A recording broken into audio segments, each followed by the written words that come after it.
নমস্কার বন্ধুরা, পল্লী বাংলার পূজা অর্চনায় আপনাদের সবাইকে স্বাগত। আজ থেকে অম্বুবাচী শুরু হচ্ছে। আজকে হচ্ছে বাংলা ক্যালেন্ডারের ৭ই আষাঢ়, ইংরেজি ক্যালেন্ডারের ২২শে জুন সোমবার। আজ থেকে অম্বুবাচী শুরু হচ্ছে। এই অম্বুবাচী চলাকালীন কিছু কিছু নিয়ম পালন করতে হয় এবং সেগুলো করা ভালো। এই অম্বুবাচী শব্দের অর্থ হচ্ছে জল বৃদ্ধি। বাংলায় একটা প্রচলিত কথা আছে, কিসের বার কিসের তিথি আষাঢ়ের ৭ অম্বুবাচী।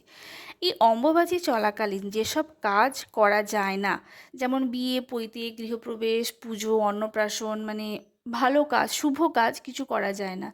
এই সময় বৃক্ষরোপণ অর্থাৎ গাছ লাগানো বা মাটি কোপানো মানে ভূমিকর্ষণ এইসব কাজ করতে নেই।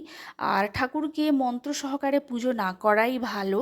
তারপর হচ্ছে এই সময় কোনো শাক খেতে নেই কিন্তু। আর চাষবাস করতে নেই, বাড়ি জমি এইসব কিনতে নেই, কোথাও বিশেষ প্রয়োজন ছাড়া যাওয়াটা উচিত নয়। আর এই সময় সাপকে আঘাত করতে নেই। এইগুলো হচ্ছে অম্বুবাচী চলাকালীন এইসব কাজগুলো করা যাবে না।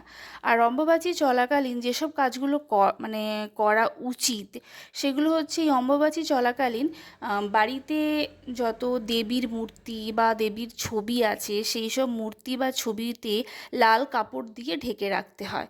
আর এই অম্বুবাচী চলাকালীন যে কোনো একদিন দুধ খেতে হয়। এইসব কাজ করলে শুভ ফল পাওয়া যায়। নমস্কার।